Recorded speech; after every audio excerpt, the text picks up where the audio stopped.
नमस्कार, बहुत स्वागत है आपका। मैं हूं आपके साथ ऋतु ज्ञानवानी। एक ऐसा दरबार जिसका रहस्य हैरान करने वाला है। उस दरबार में कई लड़कियों महिलाओं की तस्वीरें मिली। किसी तस्वीर पर क्रॉस का निशान था तो किसी तस्वीर पर गोल घेरा था। कई व्यापारी की फोटो भी मिली है।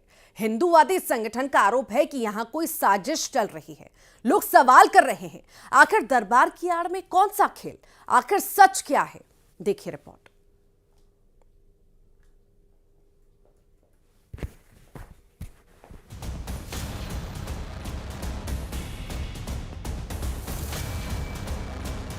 उस फोटो में किसी में क्रॉस किया गया है, किसी में ये लिखा गया है कि ये मर गया है, किसी में लिखा गया है कि इसका काम करना है।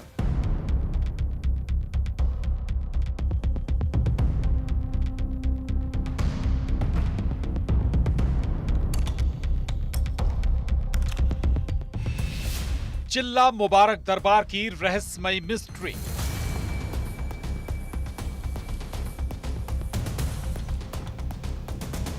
यहाँ पे जो भी आते हैं सबकी मनोकामना पूरी होती है और हर धर्म के लोग आते हैं। संदूक में दफन हैरत अंगेज राज। जब हमने अंदर उसकी पेटी खुलवाई, पेटी देखी वहाँ पे, तो उस पेटी पे आप देख सकते हैं इस तरीके की बच्चियों की फोटो थी। संदूक का सस्पेंस, लड़कियों की तस्वीरों की कहानी।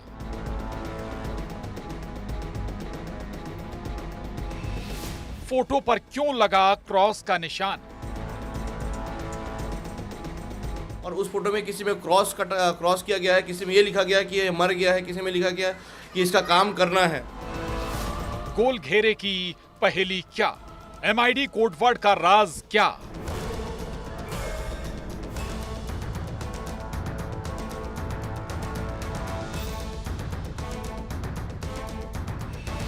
किस गुनाह की ये दास्तान?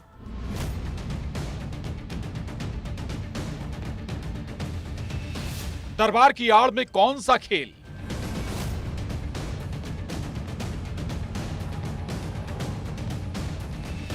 तंत्र मंत्र और साजिश।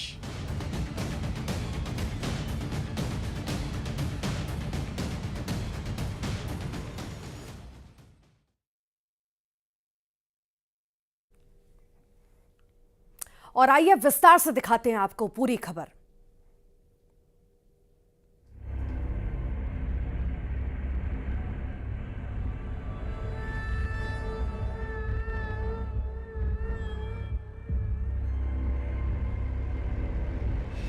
दरबार में दूर होंगे दर्द, दर्द की दवा क्या?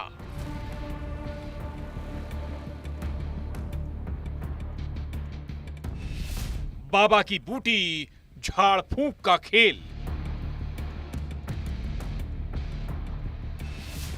लड़कियों की तस्वीरें, राज क्या?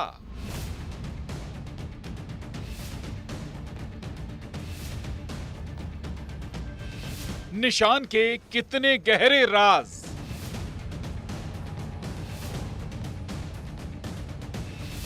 दरबार की आड़ में कौन सा खेल? इस दरबार में लोगों की भीड़ और बाबा का दावा कि जिस्मानी और रूहानी सारी परेशानियों से बाबा निजात दिलाएगा। परेशानियां छू मंतर हो जाएंगी। 40 दिन का चिल्ला बंधवाया जाता है। लोगों का इल्जाम कि यहां झाड़ फूंक अंधविश्वास का खेल होता है। अब दरबार के अंदर की तस्वीर देखिए। यह तस्वीर होश उड़ाने वाली है। इस दरबार में एक संदूक था, जिस संदूक में कई तस्वीरें रखी गई थी। कई लड़कियों की, कई महिलाओं की। किसी तस्वीर पर गोल घेरा था तो किसी तस्वीर पर क्रॉस का निशान। आखिर यहां कौन सा खेल हो रहा है?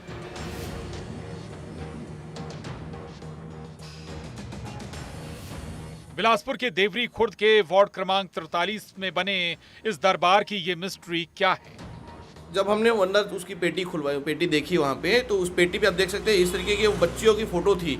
और छोटी छोटी बच्चियों की फोटो थी, महिलाओं की फोटो थी, शहर की बहुत बड़े व्यापारियों की फोटो रही उसमें दिखी गई है। और उस फोटो में किसी में क्रॉस किया गया है, किसी में ये लिखा गया है कि ये मर गया है, किसी में लिखा गया है कि इसका काम करना है। मतलब ये संदेश उत्पन्न करता है कि मर गया है, क्रॉस करना है, इसका काम करना है। मतलब इसका उद्देश्य क्या है? आखिर किन परेशानियों को दूर करने में तस्वीरों पर क्रॉस का निशान लगाया जाता है। कुछ परिवार की तस्वीरें भी मिली हैं। क्या यहाँ अंधविश्वास के खेल में कोई और भी खेल चल रहा है? अब सुनिए इन दावों को। यहाँ पे जो भी आते हैं सबकी मनोकामना पूरी होती है और हर धर्म के लोग आते हैं। सबकी सारी तकलीफ सारी परेशानी दूर होती है और निःशुल्क इलाज है। जो भी रूहानी जिस्मानी तकलीफ होती है मीरा दातार के करम से सबको शिफा मिलती है। सादिक खान और उनका पूरा परिवार झाड़ फूक का काम करता है और कहीं न कहीं पे वो झाड़ फूक के नाम पे वो धर्मांतरण का भी बड़ा रूप लेते जा रहे हैं। अब एक और खुलासा। देवरी खुर्द में बना ये दरबार पीएम आवास पर बनाया गया है। जब बाबा से पूछा गया क्या परमिशन ली थी तो जवाब ये आया, जी आगे लेंगे और सबका भला हो रहा है और आगे भी चाहते हैं कि इसी जगह पे रहे और सबका भला होते रहे। लोगों का आरोप कि यहाँ कब्जा किया गया और पीएम आवास पर गुंबद नुमा दरबार बना लिया गया। हिंदू संगठन किसी और साजिश की तरफ इशारा कर रहा है। आरोप धर्मांतरण का। अधिकतर उस पे हिंदू परिवार की लड़कियों बहनों माताओं का फोटो लगा हुआ है और पूरे के पूरे उस पे मतलब एक ऐसा माहौल बना हुआ है यहाँ पे कि झाड़ फूक यहीं से होता है, धर्मांतरण यहीं से होता है, जितने भी अवैध काम हो वो वहीं से ही संचालित हो रहे हैं। इसका साफ साफ प्रतीत होता है उस फोटोज और वीडियोस को देख के कि उस जगह पे हिंदुओं की फोटो क्यों। अब इस मामले में पुलिस जांच कर रही है। अभी कुछ लोग आए हुए थे पुलिस अधीक्षक कार्यालय में, समाज सेवीगण। उन लोगों ने जानकारी दी है मौखिक तौर पे कि कुछ फोटोग्राफ्स वगैरह एक जगह मिले हैं, तो उसकी जांच के लिए थाना प्रभारी को निर्देशित किया है। वो जाकर के चीज़ों की जांच करेंगे कि किन की फ़ोटोज़ हैं और क्यों वहाँ पर मिली हैं, और जो भी प्रकरण उन लोगों ने मौखिक रूप से जानकारी दी है उसकी जाँच की जा रही है। आखिर इस दरबार का सच क्या है? इन तस्वीरों का राज क्या है? बिलासपुर में उमेश मौर्य के साथ bureau report, news 18, Madhya Pradesh, Chhattisgarh. अब बात रिश्वत की। एक छोटा सा काम लेकिन उसके लिए भी रिश्वत की मांग। परेशान किसान क्या करते? या तो दफ्तरों के चक्कर लगाते या फिर हार थक कर बैठ जाते, लेकिन काम नहीं होता। अब काम कराना था तो जो कहा गया वो करना पड़ा। दरअसल श्योपुर में किसानों ने पटवारी पर रिश्वत मांगने का आरोप लगाया। रिश्वत के रुपए लेते हुए कोटवार की तस्वीरें भी वायरल हो रही हैं, जो सोशल मीडिया पर भी काफी वायरल हो रही हैं। देखिए।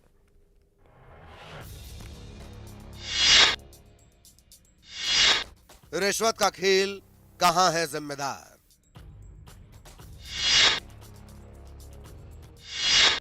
वीडियो वायरल, कब होगी कार्रवाई? रुपए दीजिए, काम हो जाएगा।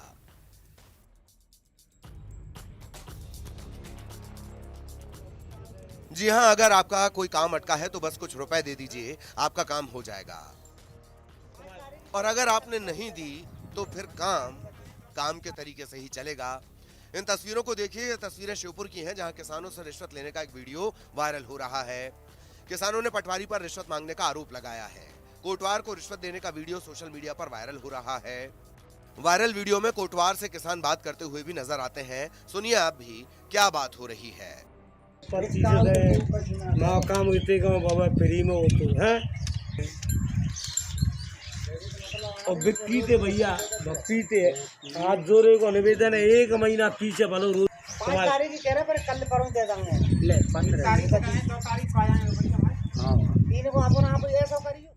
किसानों से कोटवार कह रहा है आपका काम हो जाएगा, यानी रुपया दीजिए और काम हो जाएगा। कोटवार को 31,000 रुपए देने की बात कही जा रही है। ये राशि किसानों ने जमीन को ऑनलाइन कराने की एवज में दी। किसानों का आरोप है कि पटवारी इकलोद गांव में कार्यरत है। पटवारी साहब मन पे पैसा ले रहे, 31,000 रुपये दे मैंने। वहाँ काम में कोरोना ने पैसे क्यों दिया आपने? पैसा दे मैंने, बाकी कहेंगे कि नेट पे सड़ जाएगी जमीन और तुमको पैसा मिल गया। अब क्या नहीं, अब आपने जो पैसा दिया उसका कोई सबूत है? कोई सबूत है क्या? जो भी है जमीन चढ़वाई बस खाली, और भी जमीन ना चढ़ी। कोई सबूत है आपके पास जो पैसा लिया है पटवारी ने? क्या सबूत? मोबाइल में रिकॉर्डिंग है पैसा लेते हुए? चौकीदारों ने। अच्छा, चौकीदार को पैसे दिए? चौकीदार के माध्यम से लेते हैं। अच्छा, चौकीदार के माध्यम से लेता है। उधर रुपए लेने का वीडियो सोशल मीडिया पर तेजी से वायरल हो रहा है, लेकिन अब तक जिम्मेदारों ने इस पर कोई संज्ञान नहीं लिया है। ये कोई पहला मामला नहीं, ऐसे कई मामले हैं जब किसानों को अपने इस तरह के काम के लिए साहब को रिश्वत देनी पड़ती है। बिना रुपए दिए कोई काम नहीं होता। अगर साहब अपनी जिद पर अड़ जाएं, काम महीने क्या सालों तक लटक जाएं। अब किसान हैं, साहब के पीछे रहेंगे तो खेत में फसल कैसे लगेगी। यही वजह है कि लोग पैसे देकर अपना काम करवा लेते हैं। श्योपुर से दीपक दंडौतिया, न्यूज़ 18।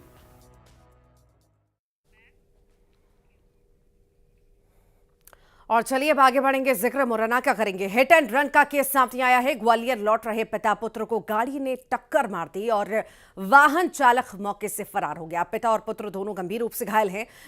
बेटे को गंभीर हालत में ग्वालियर भी रेफर कर दिया गया है। मुरैना में हिट एंड रन का ये केस सामने आया। पिता पुत्र की हालत गंभीर है और जिला अस्पताल में भर्ती करा दिया गया है। ग्वालियर से लौट रहे थे, उसी समय यह हादसा हुआ।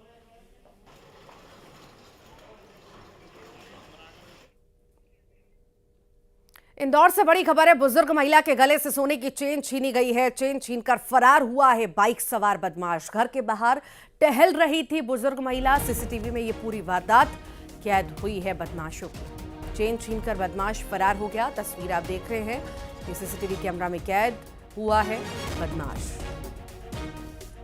चेन स्नैचिंग की ये एक और वारदात सामने आई है। इंदौर का हम जिक्र कर रहे हैं, जहां से चेन स्नैचिंग की लगातार ऐसी तस्वीरें सामने आती हैं। एक बार फिर यहाँ पर बदमाशों का आतंक। घर के बाहर महिला टहल रही थी और उसी बीच इस बदमाश द्वारा चेन छीनी गई। ज्यादा जानकारी के लिए मिथिलेश हमारे साथ जुड़ गए हैं। मिथिलेश, लगातार अपराध का ग्राफ इंदौर में बढ़ता जा रहा है और चेन स्नैचिंग के मामले लगातार सामने आते रहते हैं। एक और मामला प्रदेश में सबसे पहले पुलिस कमिश्नरी लागू की गई थी तो भोपाल और इंदौर इन दो शहरों को चुना गया था। खासतौर पर इंदौर को, क्योंकि इंदौर मध्य प्रदेश की आर्थिक राजधानी है और जनसंख्या के हिसाब से भी बहुत तेजी से यहाँ वृद्धि हो रही है। देखिए, लेकिन अगर क्राइम की बात की जाए तो इंदौर में क्राइम का जो है ग्राफ बहुत तेजी से बढ़ रहा है। अपराध बेलगाम हो चुका है और चोरों के हौसले बुलंद है। ये कोई पहली तस्वीर नहीं है, इसके पहले भी एक तस्वीर हमने दिखाई थी जिसमें घर के बाहर टहल रही पूजा गुप्ता जो डॉक्टर है उनसे चेन लूटने का प्रयास किया जाता है, लेकिन महिला के साहस को सलाम वो बदमाश से भिड़ जाती है और बदमाश को भागना पड़ता है। लेकिन बदमाश 2 घंटे बाद ही एक दूसरी महिला को से चेन लूट कर भाग जाता है। अब एक नई तस्वीर आई हुई है जिसमें घर के बाहर बुजुर्ग महिला टहल रही थी और जो आरोपी है वो चेन छीन कर भाग जाता है। और ये लगातार चेन स्नैचिंग की जो घटना है इंदौर के अलग अलग थाना क्षेत्र से सामने आ रही है। इसका मतलब साफ है कि जो बदमाश है वो लगातार पुलिस चुनौती दे रहे हैं। अब जो वारदात है उस वारदात पे कहीं भी लगाम नहीं लग पा रही है। वादे किए जा रहे हैं, दावे किए जा रहे हैं, पुलिस पेट्रोलिंग की बात कर रही है, लेकिन कहीं ना कहीं से ये जो चीजें सब खोखले दावे साबित हो रहे हैं, क्योंकि इंदौर का जो ग्राफ है वो बता रहा है कि इंदौर में अपराध बेलगाम हो चुका है। ठीक, बहुत बहुत शुक्रिया मिथिलेश।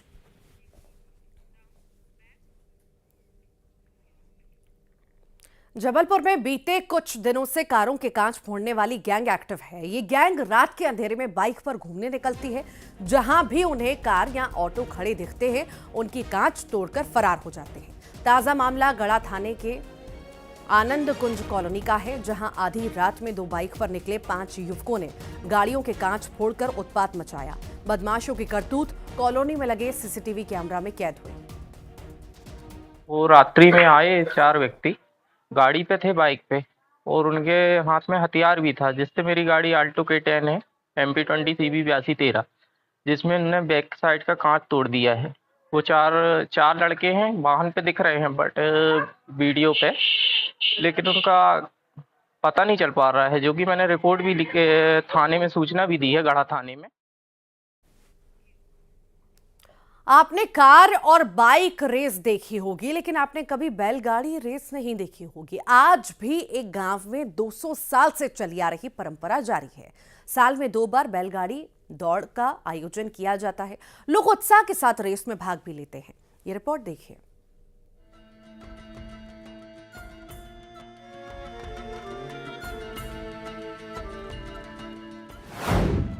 बाइक और कार नहीं, ये है बैलगाड़ी रेस।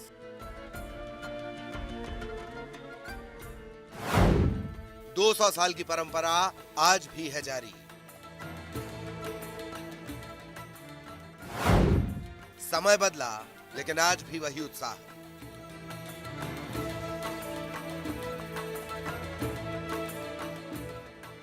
साइकिल, बाइक और कार रेस आपने देखी होगी, लेकिन शायद ही आपने बैलगाड़ी की रेस देखी होगी। अगर आपने नहीं देखी है तो हम आपको ये तस्वीरें दिखा देते हैं। बुरहानपुर में बैलगाड़ी दौड़ का आयोजन किया गया। प्रतियोगिता में हिस्सा लेने वाले लोगों में एक अलग तरह का उत्साह देखने को मिला। तस्वीरों में आप देख सकते हैं कि किस तरह लोगों में उत्साह और जोश नजर आता है। बताया जाता है कि पिछले 200 साल से इस प्रतियोगिता का आयोजन लगातार किया जा रहा है।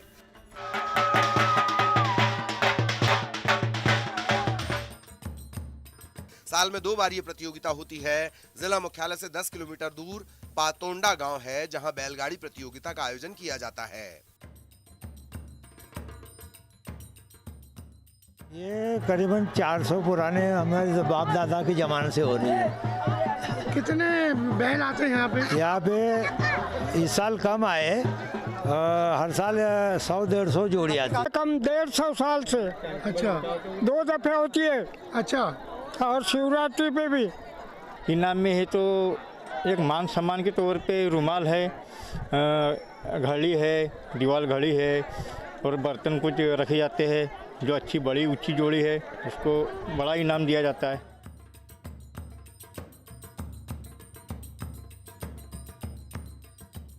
प्रतियोगिता में भाग लेने के लिए दूर दराज से लोग आते हैं। करीब 500 मीटर की इस बैलगाड़ी दौड़ में जीतने वाले प्रत्याशी को स्टील का थाल दिया जाता है और बैलों को रुमाल पहनाया जाता है। इतना ही नहीं, जीत के बाद रैली भी निकाली जाती है और इस रैली में लोग उत्साह के साथ भाग लेते हैं। बदलते वक्त में जहां किसी के पास समय नहीं, लोग मोबाइल और ऑनलाइन गेम्स में व्यस्त रहते हैं। ऐसे में इस तरह की प्रतियोगिताएं हैं जो पारंपरिक खेलों को बनाए रखती हैं। बुरहानपुर से गणेश कुमार, न्यूज़ 18।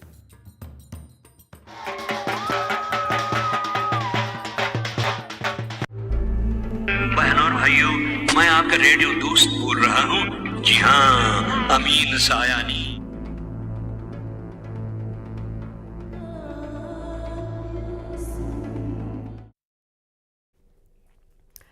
ये वो फनकार थे जिसका नाम ही काफी था। अपनी आवाज से लोगों की धड़कन बढ़ाने वाले, रेडियो के गोल्डन आवाज कहे जाने वाले अमीन सयानी का हार्ट अटैक से निधन हो गया। अमीन सयानी ने 91 साल की उम्र में इस दुनिया को अलविदा कह दिया। सुपरहिट गीत नंबर 1 और उसके साथ आ रहे हैं हसरत के बोल, मोहम्मद रफी की आवाज और शंकर जयकिशन की धुन। आ रहा है सूरज। नहीं रहे आवाज की दुनिया के अजीम फनकार। माया नगरी में स्ट्रगलर्स के थे सबसे बड़े मददगार। नहीं रहा कोई सानी, अलविदा अमीन सयानी। पहचान याद रहे। जी हाँ बहनों और भाइयों, मैं हूँ आपका दोस्त अमीन सयानी। और उसके साथ आ रहे हैं हसरत के बोल, मोहम्मद रफी की आवाज और शंकर जयकिशन की धुन। मखमली आवाज, कशिश ऐसी कि सुनने वाला बस आवाज की गहराई में उतरता चला जाए। बहनों और भाइयों, मैं आपका रेडियो दोस्त बोल रहा हूँ। जी हाँ, अमीन सायानी। एक वक्त था जब लोग रेडियो पर इस आवाज को सुनने के लिए बेकरार रहते थे। जब ये आवाज गूंजती थी तो लोग दम साध कर इसे सुनते थे। कहते हैं कि सुनने वाला अपनी जुम्बिश से भी डिस्टर्ब हो जाते थे। एक एक अल्फाज जैसे छन कर सुनने वालों के कानों में जाता, एक अलग दुनिया से उनका नाता जोड़ता। लेकिन अफसोस, आवाज की दुनिया का अजीम फनकार अब हमारे बीच नहीं रहा। अपनी दिल छू लेने वाली कमेंट्री से पीढ़ियों को सम्मोहित करने वाले, जमाने भर को मुरीद बनाने वाले रेडियो किंग अमीन सयानी का मुंबई में हार्ट अटैक से निधन हो गया। दिल तक पहुंचे मेरी अब तक कामयाबी जो भी थोड़ी बहुत है। रेडियो और विविध भारती के सबसे जाने माने अनाउंसर और talk show host Amin Sayani के 91 साल की उम्र में मौत की पुष्टि खुद सयानी के बेटे राजिल ने की, जिससे देश विदेश में फैले उनके प्रशंसकों में शोक की लहर दौड़ गई। न सिर्फ फिल्म इंडस्ट्री बल्कि हर क्षेत्र से जुड़े लोगों ने उन्हें श्रद्धांजलि दी। पीएम मोदी ने सोशल मीडिया अकाउंट एक्स पर लिखा, अमीन सयानी भारतीय ब्रॉडकास्टिंग में क्रांति लाए। अमीन सयानी जी की सुनहरी आवाज में वो खूबसूरती और गर्मजोशी थी जिसने उन्हें कई पीढ़ियों के लोगों से जोड़ रखा। अपने काम के जरिए वो भारतीय ब्रॉडकास्टिंग की दुनिया में क्रांति लाए और अपने श्रोताओं के साथ खास बॉन्ड बनाया। उनके जाने से दुखी हूं। उनके परिवार, चाहने वालों और सभी रेडियो प्रेमियों को सांत्वनाएं, उनकी आत्मा को शांति मिले। अमीन सयानी ने रेडियो प्रेजेंटर के तौर पर अपने करियर की शुरुआत मुंबई ऑल इंडिया रेडियो से की थी। उनके भाई हामिद सयानी ने उनका परिचय यहां से कराया। बहुत कम लोगों को यह पता है कि अमीन सयानी ने देश की मशहूर कंपनी में भी काम किया था। ब्रांड एग्जीक्यूटिव के तौर पर उन्होंने नौकरी की। रिपोर्ट्स के मुताबिक सयानी ने करीब 10 सालों तक अंग्रेजी कार्यक्रमों में हिस्सा लिया। इसके बाद उन्होंने भारत में ऑल इंडिया रेडियो को लोकप्रिय बनाने में अहम भूमिका निभाई। बहनों और भाइयों, मैं आपका रेडियो दोस्त बोल रहा हूँ। जी हाँ, अमीन सयानी। सही मायने में कहें तो अमीन सयानी देश के पहले रेडियो स्टार रहे जिनका रुतबा किसी भी फिल्म स्टार से कम नहीं था। बिना का गीतमाला कार्यक्रम से उन्होंने पूरे देश विदेश में धूम मचा दी।